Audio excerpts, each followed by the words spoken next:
I dropped to my knees mid-asthma attack, clawing at the floor as my lungs slammed shut.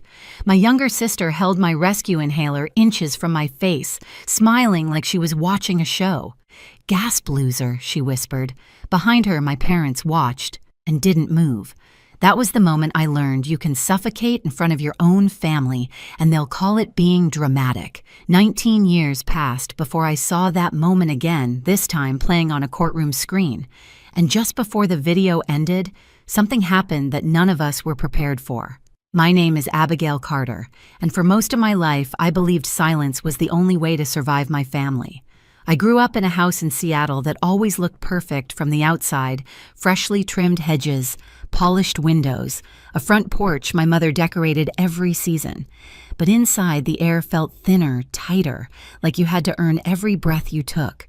Eleanor, my mother, ran the home the way some people run companies: strict, polished, no room for error. My father, Thomas, sat quietly in the background, a man who believed peace was maintained by never choosing sides. And then there was Vivian, my younger sister, the golden child, the one they said just needed a little extra attention. They never said what I needed. The older I got, the quieter I became. Not because I lacked opinions, but because I learned early that my voice only caused problems.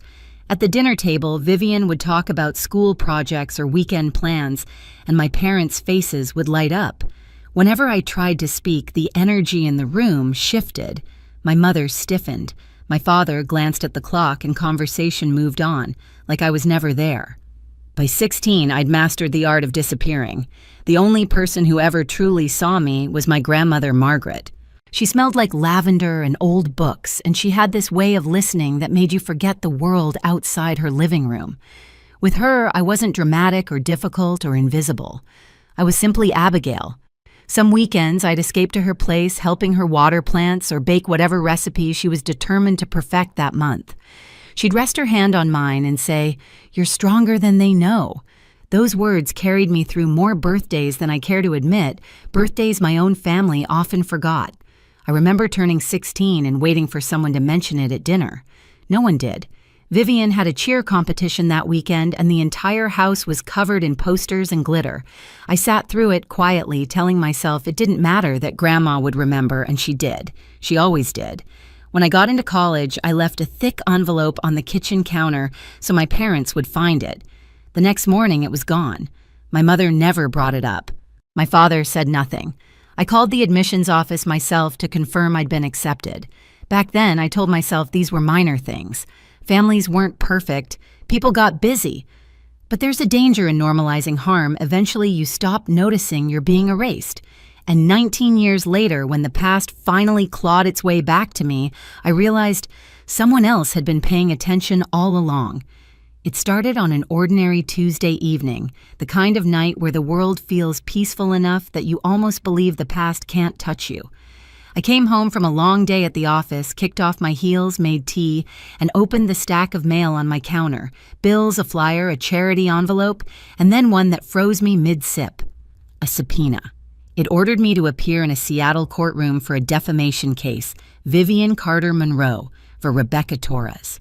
For a moment, I just stared at the name, my sister's married name, printed in bold at the top. I hadn't spoken to her or my parents in 3 years.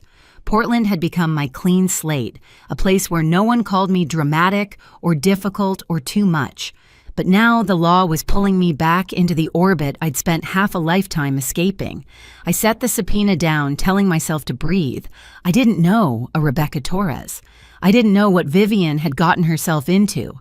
And yet some instinct deep in my chest, old, bruised, half-healed, began to ache. That night I did something I hadn't allowed myself to do in years. I looked up my sister online.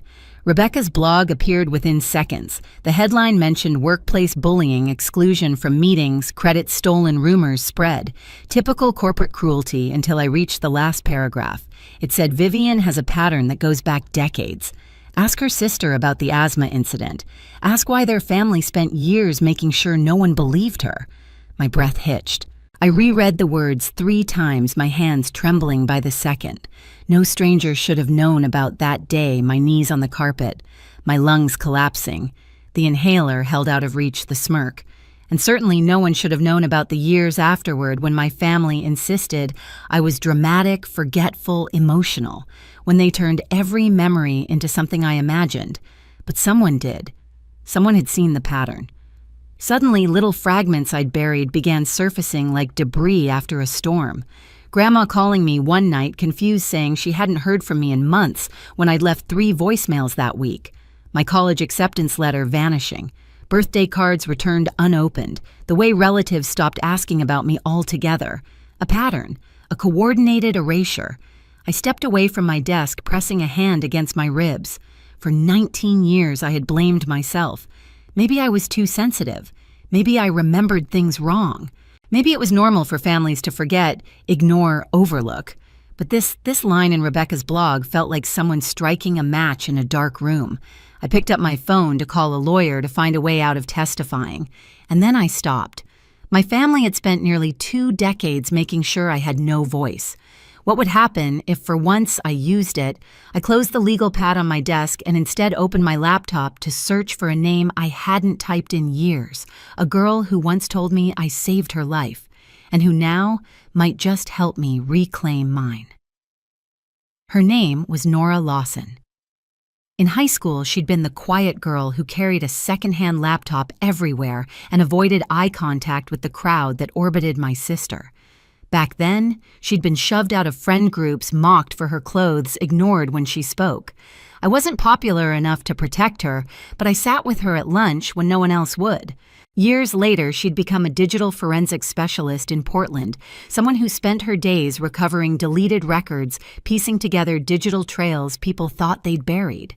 When I called, she didn't hesitate. "Bring anything you have," she said. "If they erased you, we'll unerase you." Her confidence steadied me in a way I didn't know I still needed. 2 days later, I walked into her office. The space was small but filled with humming equipment screens, glowing with lines of data processors stacked neatly on metal shelves.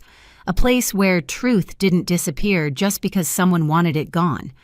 I reached into my bag and pulled out the only object I'd kept from my childhood home, a thin DVD in a paper sleeve, labeled in Vivian's handwriting, Family Memories 2004. I had taken it with me when I moved out at 18, though I had never watched it. Even touching the sleeve made my fingers tense. Nora slid it into her system. "Let's see what your family didn't mean to save," she murmured. Within minutes, a small window opened on the monitor, the living room from my childhood home. The camera shook slightly as Vivian's younger voice filled the speakers, giggling as she zoomed toward herself in the reflection of the dark TV screen. My stomach knotted. I remembered that camcorder.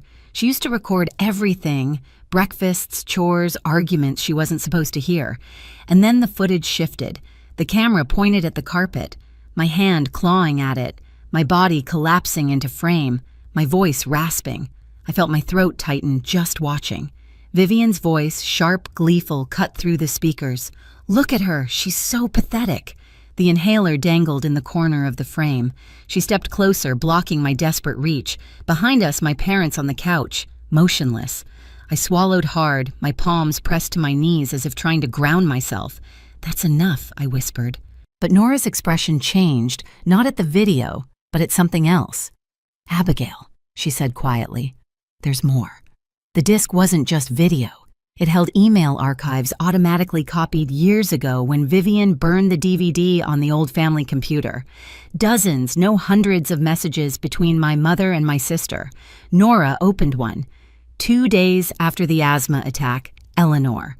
"Delete the video and don't mention it to Grandma. We need to keep up appearances." Vivian already did. I told her Abigail refused to come downstairs because she was being difficult again. "Eleanor, good. Keep it up. We can't let this ruin your relationship with her. Too much at stake." I felt something in my chest collapse. Not fear, not even grief. Recognition. This wasn't neglect. It was strategy. 19 years of my life rewritten by people who shared my last name. I straightened, wiped my face, and whispered, "We take this to the courtroom." Nora nodded. "And Abigail, you're not the one who should be afraid anymore." The morning of the hearing felt unreal, like I'd stepped into someone else's life. Seattle's courthouse rose above me in clean lines of glass and steel, reflecting a sky that couldn't decide whether to rain or clear. I tightened my coat around my shoulders, the cold spring air brushing against my skin as I walked through the doors. Every step echoed with a truth I'd spent 19 years convincing myself wasn't real. Inside the courtroom buzzed with quiet conversations, shuffling papers, the soft scrape of chairs being pulled back. Rebecca sat with her attorney near the defense table. She looked small in her blazer, but steady. When she saw me, her expression softened, gratitude mixed with fear. She had been bullied, yes, but she had also become the first person in years to speak my truth out loud. Then the doors opened again. Vivian entered. She looked exactly as I remembered: polished hair, tailored coat, perfect makeup, the image of a woman who believed she had built the life she deserved. Eleanor walked behind her wearing a calm smile she reserved for church committees and holiday gatherings. Thomas followed, last hands in his pockets, eyes cast downward. When Vivian saw me sitting beside the defense, her face froze. She blinked once, twice, as though trying to make sense of the impossible. Her attorney leaned in to whisper, and she straightened masking panic with practiced confidence. The judge entered, and the room shifted instantly into silence. "Court is now in session," she announced. "We will begin with the plaintiff's testimony." Vivian stepped onto the stand as though she owned the air around her. She spoke in a polished, steady voice about her career, her reputation, the harm she claimed Rebecca had caused. She described herself as a supportive colleague, a generous mentor, a woman blindsided by betrayal. I watched her build a narrative, brick by brick, a tower made of polished lies. And then her attorney delivered the line that opened the door for everything to come. "Your Honor, the plaintiff wishes to demonstrate that these allegations rest on fabrications stemming from her sister's unstable history." The courtroom tilted. Vivian didn't glance my way, but I saw the tension in her jaw, the subtle shift in her shoulders. She intended to use me as her shield. The judge turned her gaze toward me. "Ms. Carter, the court acknowledges your presence. You are listed as a witness. Please approach." My pulse hammered as I stood, but Nora had prepared me for this. "Truth doesn't need theatrics. It only needs light," Vivian's attorney began the moment I was sworn in. "Ms. Carter, is it true that you've been estranged from your family for years?" "Yes," I answered. "And would you say your recollections may be influenced by emotional distress or unresolved issues?" "No," I said calmly. "My recollections are influenced by what actually happened." He smirked. "Isn't it true that your family expressed concern about your mental stability when you were younger?" "They expressed it behind my back," I replied. "Never to my face, and never with any professional assessment. It was not concern, it was a tactic." A murmur rippled through the room. My attorney stood. "Your Honor, the defense would like to introduce a set of documents authenticated by a certified digital forensic specialist." The judge nodded. "Proceed." Nora approached the screen at the front of the room. With a few keystrokes, she displayed the first email. The timestamp glowed in the corner. "Eleanor to Vivian, delete the video and don't mention it to Grandma. We need to keep up appearances." Gasps echoed around the courtroom. Vivian lurched forward. "That's taken out of context." Nora clicked again. "Vivian." "Already did." I told her Abigail refused to come downstairs. She believed it. "Eleanor." "Good. Keep going. Too much at stake." The judge held up a hand. "Ms. Monroe, you will remain silent while the evidence is being presented." Vivian sank back, eyes wide, breath shallow. Then came the line I had waited 19 years to hear spoken by someone with authority. "Before we begin," the judge said, turning to the room, "let's watch a family video." My stomach twisted, not with fear, but with anticipation. The truth was no longer mine alone to carry. The lights dimmed slightly as the footage emerged on the screen. Me at 17 collapsing onto the carpet, my fingers stretching toward the inhaler. The sound of my own gasping echoing through the speakers like a ghost dragging chains. Vivian's voice rang out, chilling and bright. "Gasp, loser." A few people in the gallery covered their mouths. On the screen, my parents sat motionless on the couch, watching, not moving, not helping. The judge's expression tightened. Rebecca's attorney looked stunned. Even Thomas closed his eyes, shame radiating off him like heat. But Eleanor didn't look away. She stared at the screen with a cold stillness that chilled the room. Then the camera caught something else, a reflection in the glass cabinet. Vivian holding the inhaler behind her back, smiling. When the video ended, the silence was so thick I could hear the hum of the overhead lights. Vivian rose unsteadily. This is edited, this isn't... But her voice broke. Her hands shook. And then, exactly as the thumbnail described, she trembled and started screaming. You don't understand what it was like. She was always in the way, Mom said. Mom said, Ms. Monroe. The judge cut in sharply. Sit down. Her screams dissolved into panicked sobs. Eleanor reached for her, but Vivian jerked away, unraveling in front of everyone. For the first time in my life, I witnessed the truth strip away every layer of their carefully crafted image. The judge cleared her throat. Based on the emails, the video evidence, and the documented pattern of behavior described in testimony, the court finds that the plaintiff's claims lack credibility. Furthermore, the evidence strongly suggests a long-term pattern of psychological mistreatment within the family. Vivian whimpered into her hands. Eleanor sat frozen fingers curled tightly around her purse strap. Thomas stared at the floor, shoulders hunched as though the weight of decades had finally settled on him. The judge continued, voice steady. This case is dismissed. Costs will be assigned to the plaintiff. The implications of these documents will be referred to the appropriate civil courts for separate review. The gavel struck. A sound like a door slamming on an entire chapter of my life. I exhaled for what felt like the first time in years. As the courtroom dispersed, Vivian sat collapsed in her chair, mascara-streaked breath shaking. Eleanor remained stone still. Thomas approached me softly, voice barely audible. Abigail, he whispered. I'm sorry. I met his eyes, and for once he didn't look away. You should have been, I said gently, a long time ago. Then I walked out of the courtroom, leaving their silence behind me, stepping into a future finally free of theirs. The civil court proceedings that followed moved slower than the trial, but the outcome carried a weight I still feel in my bones. The judge reviewing my grandmother's estate examined every entry in her journal, every email Nora recovered, every instance where my mother and sister had painted me as unstable or uncaring. What emerged was a pattern so deliberate it no longer surprised me, only clarified what I had spent years trying to name. In the end, the ruling was clear. The original inheritance had been influenced by deception. Vivian was ordered to return roughly $180,000 in assets she'd already folded into her life renovations, a car weekend retreats. For a woman who'd built her identity on being the favored one, the financial blow was nothing compared to the public unraveling. Her employer launched an internal review. Her husband filed for separation. By summer, she was living alone in a small apartment across the city. Eleanor didn't lose money. She lost something she valued more, her reputation. The community she'd cultivated for decades, the church groups, the neighborhood circles, the polished image of a devoted mother collapsed under the weight of her own words, preserved in email archives. Invitations disappeared. Conversations stopped. She became a woman people whispered about instead of admired. As for Thomas, he reached out once more, this time with honesty.